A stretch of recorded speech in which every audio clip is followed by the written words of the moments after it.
मी Vijay Yadav core team सदस्य नागपूर आंदोलन 18 December Yashwantrao stadium Dhantoli Nagpur इथून आज जे बेमुदत धरणे आंदोलन आपण सुरू केलेलं आहे त्या बेमुदत धरणे आंदोलनाच्या प्रमुख मागण्या ज्या आहेत तुम्ही वाचून घ्या। मी तुमचा सहकार्यासाठी वाचतोय। आपल्या प्रमुख मागण्या आहेत की जाहिरातीसाठी टॅब लवकरात लवकर उपलब्ध करून देणे, सेल्फ सर्टिफाईडला टॅब लवकरात लवकर उपलब्ध करून देणे। ज्या आस्थापनांनी जाहिरात दिली होती परंतु 80% पदभरतीची जाहिरात नव्हती त्यांनी 80% पदभरतीची जाहिरात द्यावी आणि ज्या आस्थापनांनी आतापर्यंत जाहिरातच दिली नाही त्यांनी सुद्धा 80% पदभरतीची जाहिरात देणे बंधनकारक असावं। या मुख्य मागण्यासोबत आपण हे नागपूरमध्ये आंदोलन करत आहोत।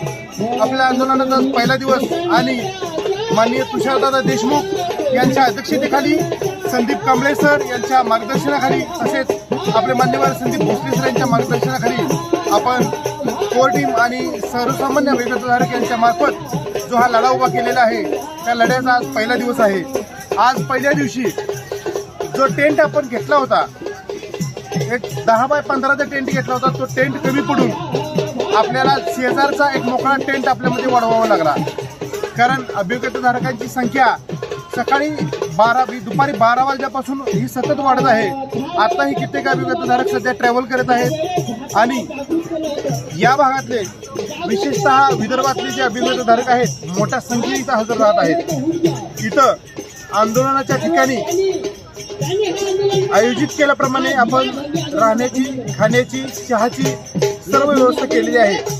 जे अभियोग्यताधारक अजूनही घरातून निघलेले नाहीत त्या अभियोग्यताधारकांना माझं सांगणं आहे की तुम्ही लवकरात लवकर नागपूर आंदोलनामध्ये या कारण आताच आपल्याला पोलीस प्रशासनाकडून डेलिगेशन बोलवण्यात आलं होतं।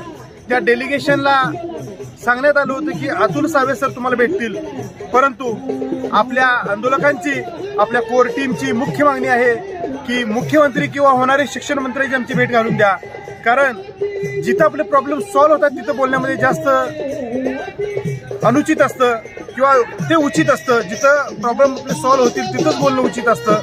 त्यामुळं आज आपली डेलिगेशन टीम न जाता आपण योग्य त्या व्यक्तीची भेट घालून देण्यासाठी ते डेलिगेशन टीम आपली गेलेलीच नाही, आपण न जाणं स्वीकारलेलं आहे।